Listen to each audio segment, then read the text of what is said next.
शुभंकर Mishra, Israel इसमें एक तीसरी पार्टी है जिसने युद्ध शुरू किया, फिर वो अमेरिका के हिस्से चला गया, अमेरिका ने उसकी कमान अपने हाथ में ले ली, इजराइल लगातार एज अ पार्टनर प्ले कर रहा है। और अब उस दिन जब पूरी दुनिया की न्यूज एजेंसियां ये खबरें छाप रही हैं कि कोई समझौता हो सकता है, ठीक उसी दिन इजराइल वहां पर हमला करता है, उस गैस प्लांट पे या उस गैस फील्ड पर हमला करता है जिसके लिए खुद डोनाल्ड ट्रंप ने लास्ट टाइम बोला था कि ये मत करना। इसका क्या मतलब? कि लास्ट टाइम भी डोनाल्ड ट्रंप ने बोला था कि अमेरिका को इस बारे में कोई जानकारी नहीं है कि इजराइल ने हमला अपने आप कर दिया, और इस बार भी शायद वो यही बोलेंगे। लेकिन इस बात पर ना तब भरोसा किया जा सकता था ना अब किया जा सकता है। आपको इजराइल और अमेरिका के जो इंटरेस्ट है इस वॉर में वो दोनों के अलग अलग हैं और दोनों को अलग अलग समझना पड़ेगा। इजराइल का इंटरेस्ट उनका सर्वाइवल है, जबकि अमेरिका का इंटरेस्ट उनका बिजनेस इंटरेस्ट है। ये दोनों में बहुत बड़ा फर्क है। इजराइल का जो एंड स्टेट है वो ये चाहता है कि ईरान बुरे तरीके से बर्बाद हो, ईरान की कोई भी कन्वेंशनल वॉर फाइटिंग कैपेबिलिटी बिल्कुल ना बचे। जबकि अमेरिका का जो एंड स्टेट है वो ये है कि ऑयल पे पूरा कंट्रोल अमेरिका तक आ जाए। जो उन्होंने शुरुआत वेनेजुएला से की थी वो खत्म करना चाहते हैं आके ईरान पर। ये दोनों एंड स्टेट एक जगह आकर मिलते हैं, वो है ईरान में पहला रिजीम चेंज, जो अमेरिका अपने पूरे कोशिश के बाद भी नहीं करा पाया। दूसरा, वो चाहते थे कि किसी भी तरीके से जो ईरानियन पब्लिक है वो अभी की जो प्रेजेंट वहां पे सरकार है उसके खिलाफ खड़ी। एक चीज शुभंकर जी, कि जब दोनों साथ में मिलकर लड़ रहे हैं तो कोई एक लेवल की अंडरस्टैंडिंग, कोई एक लेवल का कोऑर्डिनेशन कुछ तो होगा, या फिर ये भी अपने आप में कोऑर्डिनेशन है कि हम यहां पर बात करेंगे समझौते की, पीछे से तुम वहां पर ऑयल फील्ड पे बम गिराना? विपिन, आप बिल्कुल सही कह रहे हैं। ये good cop bad cop play है। आमतौर पे दो पार्टनर्स हैं जो हर एक एक्शन डिसाइड करके प्रीमेडिटेटेड एक्शन लिया जाता है। ऐसा कुछ नहीं है कि इस लड़ाई में इजराइल अमेरिका की जानकारी, और ना सिर्फ जानकारी, उनकी अनुमति के बिना कुछ भी कर रहा है। तो अगर कोई भी एक्शन लिया जा रहा है, चाहे वो इजराइल ले रहा है चाहे अमेरिका ले रहा है, आप ये मान के चलें कि ये इनका एक ज्वाइंट एक्शन है, ये अलग अलग नहीं है। क्योंकि इजराइल के लिए सबसे ज्यादा जरूरी है कि ईरान के साथ साथ हुती, हमास, हिजबुल्लाह, ये जितने ईरानियन ऑफशूट्स हैं इनका भी पूरे तरीके से नेस्तनाबूद हो। जब तक ये खत्म नहीं होंगे तब तक इजराइल के लिए वहां पे सर्वाइवल पे इश्यूज रहते रहेंगे और वो कहीं ना कहीं से वो उनको परेशान करते रहेंगे।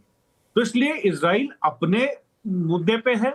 अमेरिका का मुद्दा बहुत सिंपल है। अमेरिका पेट्रो डॉलर के बचाने के लिए और ऑयल पे अपना पूरा 100% कंट्रोल पूरी दुनिया में रखने के लिए ये कार्रवाई कर रहा है। अगर आप पूरे इस गेम प्लान को थोड़ा सा और पीछे आकर देखें तो आपको दिखेगा कि पाकिस्तान एक ऐसा देश है जिसमें आज की डेट में पाकिस्तान के एयरबेसेस का इस्तेमाल अमेरिका भी कर रहा है, लेकिन आज तक ईरान ने पाकिस्तान पर कोई हमला नहीं किया। इसका सबसे बड़ा कारण यह है कि पाकिस्तान के साथ जो चाइनीज इंटरेस्ट जुड़े हुए हैं वो ईरान को रोक देते हैं पाकिस्तान पे हमला करने के लिए, जबकि जीसीसी के जो बाकी कंट्रीज हैं वहां पे ऐसा कोई इन्वॉल्वमेंट नहीं है। तो ये पूरी लड़ाई जो है वो पाकिस्तान के अलग, अगर थोड़ा सा पाकिस्तान वाले इश्यू को साइड में रखें तो इजराइल और अमेरिका दोनों की अपने इंटरेस्ट अलग हैं, एंड गेम दोनों के अलग हैं, लेकिन कॉमन एनिमी है, इसलिए इस तरीके से लड़ाई चल रही है इनकी। ठीक है, तो अंशु मुझे ये बताइए कि फिर इस चीज को कैसे समझें कि अब समझौते की बात हो रही है, लड़ाई रोकने की बात हो रही है, लेकिन ऐसा लग रहा है कि ईरान वो बैटलफील्ड बन गया है जहां पर हर कोई बहती गंगा में अपना हाथ धोना चाहता है। इजराइल अपने इंटरेस्ट देख रहा है, अमेरिका को जब तक अपने इंटरेस्ट नहीं मिलेंगे वो वहां से अपने हिसाब से समझौता नहीं करेगा। रशिया और चाइना किस तरह के प्रॉक्सी प्ले कर रहे हैं वो भी अब सामने बात आ चुकी है। तो क्या ईरान एक ओपन बैटल ग्राउंड हो गया है जिसमें सब अपने अपने इंटरेस्ट ढूंढ रहे हैं, और जब तक वो सब नहीं सध जाते इस लड़ाई का सीधा अंत नहीं है? भले ही कितनी बार ये बातें बोल दी जाएं कि युद्ध विराम होगा नहीं होगा, एक दिन एक बात होती है और अगले दिन वो बात बदल जाती है। विपिन, आप और मैं बिल्कुल सेम पेज पर हैं, और मैं यही बिंदु रखना चाहती थी कि ईरान वो जगह बन चुकी है जहां पर उससे एफिलिएटेड रशिया और चीन भी अपना इंटरेस्ट देख रहे हैं, क्योंकि इस जंग का सबसे ज्यादा फायदा आज की तारीख में पुतिन को हो रहा है। अपने मनमाने रेट्स पे वो ऑयल एंड गैस पूरी दुनिया को बेच रहे हैं। यूरोप के देशों ने, अमेरिका ने सारे सैंक्शंस हटा दिए उनसे ऑयल एंड गैस खरीदने के। आप यदि चीन की ओर देखें तो थोड़ा नुकसान हो रहा है चीन को, और पाकिस्तान के साथ जो बॉर्डर है ईरान की, वहां से सहायता भी लगातार पहुंचानी पड़ रही है चीन को, लेकिन चीन के अपने वेस्टेड इंटरेस्ट्स हैं क्योंकि वो अफोर्ड नहीं कर सकता अगर स्ट्रेट ऑफ हॉर्मुज अमेरिका और उसके अलाइज के हाथों में चली जाए। तो ये एक चीन का बड़ा इंटरेस्ट है। हम गल्फ कंट्रीज की ओर देखें, यूएस के बेसिस हैं, इसीलिए सिर्फ एक ईरान ने आक्रमण नहीं किया है, वर्षों से इनके बीच की शत्रुता हम सभी जानते हैं। पाकिस्तान पर हमला इसलिए नहीं किया क्योंकि चीन एक कॉमन वहां पर लिंक नजर आती है। अमेरिका और इजराइल को मैं अलग अलग एंटिटीज के रूप में बिल्कुल नहीं देखती। ये इजराइल का मोसाद ही था जिसकी वजह से जो इतना डीपली पेनिट्रेट करके बैठा था ईरान में कि खामेनेई डे 1 अटैक में फर्स्ट हाफ में एलिमिनेट कर दिए गए थे। तो अमेरिका की जो सैन्य क्षमताएं हैं उनको बिल्कुल आईडीएफ का और इजराइल के मोसाद का साथ है और ये साथ में मिलकर के अपना पूरा ये खेल खेल रहे हैं। और मैंने लगातार विपिन कुछ बातें टीवी शोज पर कही, जब लोग कह रहे थे कि नहीं अमेरिका हमला नहीं करेगा, तब मैंने पूरी जिम्मेदारी के साथ कहा अगले 5 से 6 दिन में ट्रंप ईरान पर हमला करेंगे, ऐसा हुआ। फिर मैंने कहा इस बार सिर्फ प्रॉक्सीज के जरिए रिटेलिएट नहीं करेगा ईरान गल्फ कंट्रीज पे हमला कर सकता है, वैसा हुआ।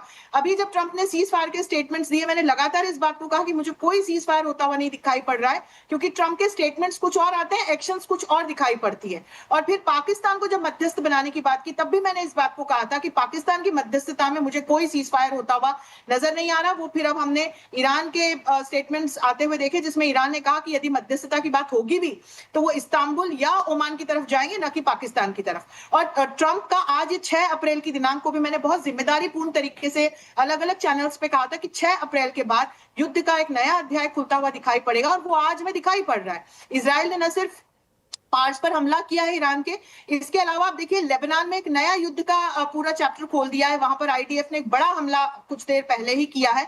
और कल जिस तरह से और आज में हमने देखा कि जिस तरह से अमेरिकन सैनिक क्षमताओं का अमेरिका ने ईरान के भीतर परिचय दिया, जिसमें ईरान उस F-15 के पायलट को खोजते रह गए जो वहां कहीं छुपा हुआ था माउंटेन्स में, उसको अमेरिका ने अपने सिग्नल इंटेलिजेंस की क्षमता का परिचय देते हुए बचा करके, रेस्क्यू करके, और पूरी दुनिया को दिखाया कि जब सैन्य क्षमताओं की बात आएगी तो फिर ईरान की तरफ से कुछ भी स्टेटमेंट्स आ जाए, वो जब वॉर खत्म करने की बात आएगी तो फिर वो एक ऑल आउट स्ट्राइक पे अमेरिका जाएगा। और मुझे लगता है कि आज के बाद कभी भी ऐसा हो सकता है। कल सुबह ट्रंप अपनी जनता को संबोधित करने वाले हैं।